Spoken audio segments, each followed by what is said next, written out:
जय हिंद। इस लेक्चर में हम डिस्कस करेंगे priority encoder. This is a simple encoder. In this case there are 4 inputs and how many outputs? 2.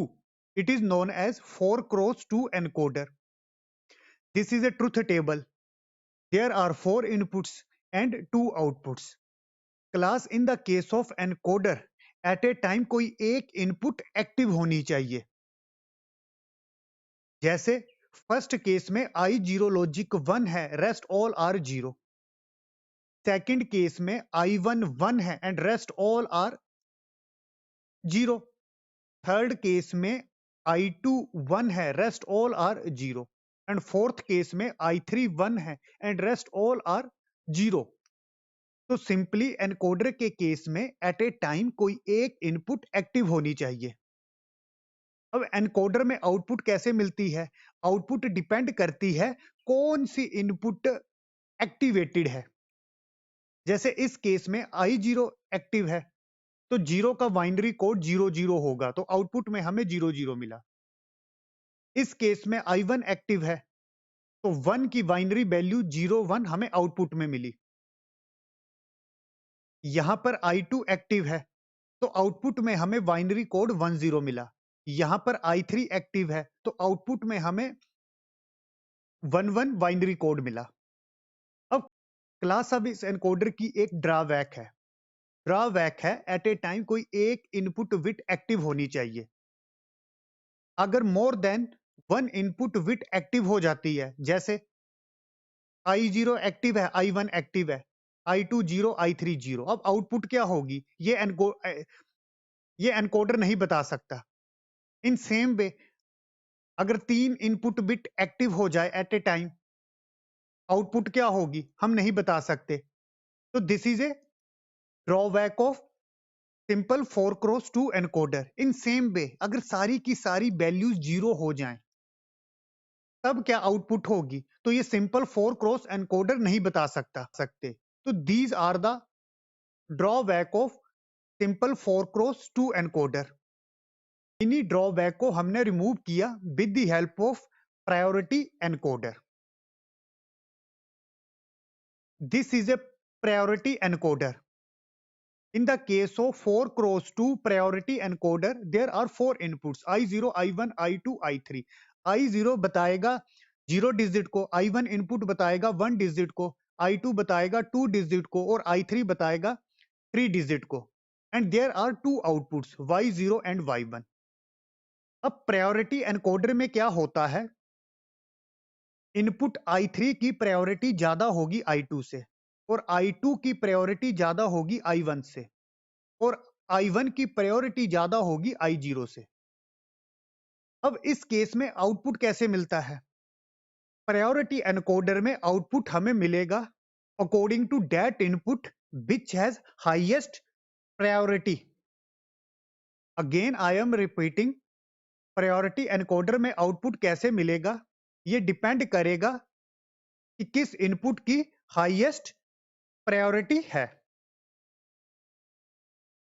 So simply a 4 cross 2 priority encoder has 4 inputs from I0 to I3 and 2 outputs Y0 and Y1. Input I3 has highest priority.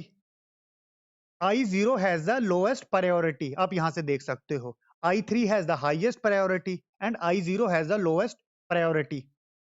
Even if more than one input is 1 at the same time, the output will be binary code corresponding to the input which is higher priority. And there is a third output which is known as a valid bit indicator. अगर इसकी value 1 होगी तो ये simply बताएगा जो input combination है वो valid है। अगर इसकी वैल्यू 0 होगी तो वो बताएगा जो इनपुट कॉम्बिनेशन है that is invalid. Now we will discuss truth table. Class, जैसे फर्स्ट केस में I0 0, I1 0, I2 0, I3 0, ये इनवैलिड इनपुट कॉम्बिनेशन है। This is A invalid input combination. तो इसको तो आउटपुट में हमें सिंपली क्या मिलेगा, डोंट केयर। ये कुछ भी हो सकता है, 0 0 0 1 1 0 1 1। बेसिकली ये जीरो, अगर इनपुट में 0 0 0 एट ए सेम टाइम है तो इसको मैं बोलूंगा इनवैलिड इनपुट कॉम्बिनेशन। तो उस केस में ये जो आउटपुट है V, यहां पर हमें मिलेगी वैल्यू 0। ये जस्ट ये बताएगा कि input combination is invalid. Same second case में अगर I0 एक्टिव है, I0 में logic 1 and rest are all 0, तो उस केस में जो आउटपुट मिलेगी वो आउटपुट मिलेगी ये जो 0 है इसकी बाइनरी वैल्यू। तो इस 0 की बाइनरी वैल्यू होगी 0 0। तो Y1 0 Y0 0, और ये कॉम्बिनेशन है वैलिड, वैलिड कॉम्बिनेशन है। At a time I0 active है, तो इस केस में ये जो आउटपुट है B, यहां पर हमें मिलेगा 1, और ये 1 क्या बताएगा, वैलिड इनपुट कॉम्बिनेशन। अब I1 लॉजिक 1 है, I2 0 है, I3 0 है। इस केस में जो I0 है इसकी वैल्यू 0 भी हो सकती है या फिर 1 भी हो सकती है। तो मैंने इसको क्या बोला, सिंपली डोंट केयर। अगर इस डोंट केयर की वैल्यू मैं 1 एज्यूम करता हूं तो मैं क्या बोलूंगा, मोर than 1 at a same time. इसको हम सिंपल एनकोडर से सोल्व नहीं कर सकते थे। सिंपल एनकोडर में क्या होता है, एट ए टाइम एक बिट एक्टिव होनी चाहिए। अगर मैं इसकी वैल्यू 1 एज्यूम करता हूं तो at a time 2 bits active हैं। तो इस केस में जो आउटपुट मिलेगी वो हमें मिलेगी according to I1 input. Why according to I1 input? Because I1 has greater priority as compare to I0। I1 की प्रायोरिटी I0 से ग्रेटर देन है। तो यहां पर जो आउटपुट मिलेगी, आउटपुट में जो बाइनरी कोड मिलेगा वो डिपेंड करेगा I1 पे। तो सिंपली 1 का बाइनरी कोड होगा 0 1, और ये वैलिड इनपुट कॉम्बिनेशन है। तो बी में आउटपुट में हमें क्या मिलेगा, 1।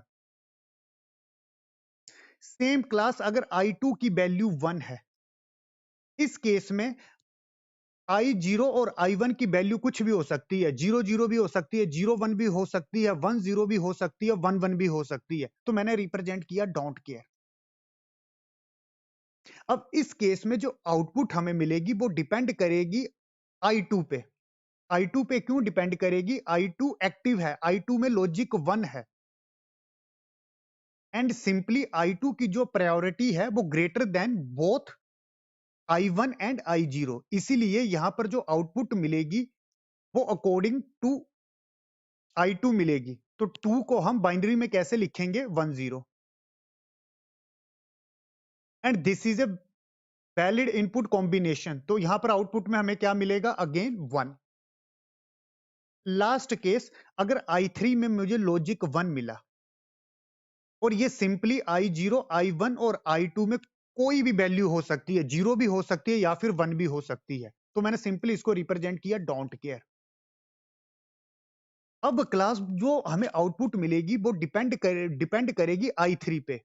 वो I3 पे क्यों डिपेंड करेगी, I3 एक्टिव है, एंड I3 की जो प्रायोरिटी है वो greater than all I2 I1 and I0 है। तो सिंपली आउटपुट किस पे डिपेंड करेगी, I3 पे। तो 3 का बाइनरी रिप्रेजेंटेशन होगा 1 1, और ये वैलिड कॉम्बिनेशन है, तो B इक्वल टू 1। और यही मैंने लिखा था, even if more than 1 input is 1 at a same time, the output will be binary code corresponding to the input which is higher priority. Now class, B will write logical expression for y1 y0 and B. For y1 and y0 B will use K method. Why we will use K method, because here we are getting don't care in inputs, और don't care में value 0 भी हो सकती है या फिर 1 भी। तो simply for y1 there are 4 inputs from I0 to I3. How many possible combination in K map, 16।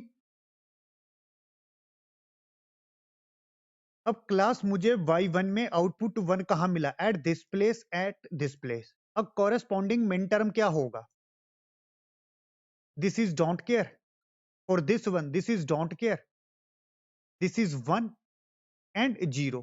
और ये सिंपली वैल्यू है I0 की, I1 की, that is I2 and that is I3 plus next output 1 हमें यहां पर मिला। Corresponding मिन टर्म क्या होगा? Don't care, don't care, don't care and 1। और ये वैल्यू है I0 की, I1 की, I2 की। अब क्लास इस डोंट केयर की क्या वैल्यू हो सकती है? 0 0 भी हो सकती है, 0 1 भी हो सकती है, 1 0 भी या 1 1 भी। आगे I2 और I3 की वैल्यू 1 0 है तो सिंपली 1 0 1 0 1 0 1 0। अब डेसिमल में वैल्यू क्या होगी? This is A 2, this is A 6, 4 + 2 6, this is A 8 + 2 10 and this is ए 14। तो सिंपली कौन से मिन टर्म है जहां पर हमें आउटपुट 1 मिली? 2 6 10 14। तो simply 2 6 10 14, these are the min term for which we are getting output 1। next for I0 I1 I2 and this one, यहाँ 3 don't care हैं। पॉसिबल कॉम्बिनेशन क्या हो सकते हैं? 0 0 0 0 0 1 0 10 0 11 100 1 0 1 1 1 0 1 1। यहाँ पर I1 की वैल्यू 1 है, सॉरी I3 की वैल्यू 1 है, तो 1 1 1 1 1 1 1 1। तो डेसिमल में वैल्यू क्या होगी? This is a 1, this is a 3, this is a 4 + 1 5, this is a 7, 8 + 1 9, this is a 11, this is a 13 and this is a 15। तो basically these are the min term. For these min term I am getting output 1। अब कौन कौन से min term है? 1 3 5 7। तो simply 1 3 5 7 and next are 9 11 13 15, 9 11 13 15। अब हम grouping करेंगे क्लास। एक तो octal this one and second octal will this one. इस ऑक्टल के लिए मैं आंसर लिखूंगा, ये जो ऑक्टल है आंसर क्या होगा? यहां पर कॉमन क्या है दोनों में? दिस इज 1 और इस 1 को क्या लिखेंगे? I3। तो सिंपली Y1 किसके बराबर होगा? I3 plus for this octal, जो ये ऑक्टल है इसके लिए आंसर क्या होगा? इन दोनों के बीच में कॉमन है दिस 1 और ये 1 किसके बराबर है? I2। तो logical expression for Y1 is I3 + I2। अब क्लास हम Y0 के लिए लॉजिकल एक्सप्रेशन लिखेंगे। Y0 में आउटपुट हमें 1 कहां कहां मिला? At this place and at this place. इसके लिए कॉरेस्पॉन्डिंग मिन टर्म क्या होगा? दिस इज डोंट केयर, मैं यहां लिख रहा हूं, this is 1 and these are 0 0। और ये वैल्यू है I0 I1 I2 and I3। I0 I1 I2 and I3। और सेकंड 1 हमें यहां पर मिला, इसके लिए मिन टर्म क्या होगा? This one. इसको हमने यहीं पर ही सोल्व किया। इस 1 के लिए मिन टर्म ये होगा, इसको हम ऑलरेडी सोल्व कर चुके हैं पहले ही, इस 1 के लिए कर चुके हैं। तो मिन टर्म क्या आया था? 1 3 5 7 9 11 13 15। तो मैं यहीं पर ही वैल्यू फिल करूंगा, 1 3 5 7 9 11 13 एंड 15। अब इस 1 के लिए सोल्व करेंगे तो क्लास यहां पर एक ही डोंट केयर है, इसकी क्या वैल्यू हो सकती है? 0 या फिर 1। आगे I1 I2 और I3 की वैल्यू है 1 0 0 1 0 0। इसकी डेसिमल में वैल्यू होगी 4 एंड दिस इज 8 + 4 12। तो basically these are the min terms M4 M and M12। Min term क्या होते हैं? For which we are getting output 1, तो सिंपली 4 एंड 12, 4 एंड 12। अब यहां क्या बनेगा क्लास, एक तो ऑक्टल दिस वन, एक तो ये ऑक्टल बनेगा, एंड सेकंड ये क्वार्ट्स बनेगा। पहले मैं ऑक्टल के लिए सॉल्यूशन लिखूंगा, तो इन दोनों के बीच में कॉमन है 1, इस ऑक्टल में 1 1 कॉमन है, तो 1 को क्या लिखेंगे, I3 प्लस। अब इस क्वार्ट्स के लिए सॉल्यूशन लिखेंगे, यहां पर कॉमन है, इन दोनों में कॉमन है, सॉरी यहां पर 1 1 होता है, यहां पर 1 0, इन दोनों में कॉमन है 1 1, 1 1 जैसे ही कॉमन है तो इसको कैसे लिखूंगा मैं, I0। और यहां पर इन दोनों में कॉमन है, ये 0 कॉमन है, तो 0 को कैसे लिखेंगे, I2 बार। तो this is a logical expression for y0 and this is a logical expression for y1। अब हम b के लिए कैलकुलेट करेंगे, b के लिए हम सिंपली एसओपी टेक्निक यूज करेंगे। b में 1 कहां पर मिला, at this place, at this place, at this place, at this place, तो b किसके बराबर होगा, simply for this one I0, for this one I1, for this one I2, for this one I3, and this is a logical expression for v। और आप इसको verify भी कर सकते हो। बेसिकली b क्या था, वैलिड बिट इंडिकेटर, इसकी वैल्यू 0 हो सकती है या फिर 1 हो सकती है। इसकी वैल्यू 0 कब होनी थी, जब सारी की सारी इनपुट्स 0 होंगी, एंड रेस्ट केसेस में इसकी वैल्यू 1 थी। तो आप इसको वेरीफाई भी कर सकते हो। अगर I0, I1, I2 और I3 की वैल्यू 0 0 है, प्लस सिंपली और गेट, आउटपुट क्या रहेगी, 0 रहेगी, बीच में और ऑपरेशन है तो आउटपुट क्या रहेगी, सिंपली 0। सेम नेक्स्ट केसेस में इसकी वैल्यू 1 थी, अगर कोई भी एक इनपुट 1 हो जाती है, या फिर I1 1 होता है, I0 1 होता है, I2 1 होता है, या फिर I3 1 होता है, तो इसकी वैल्यू क्या आएगी, 1। तो this is a priority encoder, and same by using these logical expression आप सर्किट भी बना सकते हो।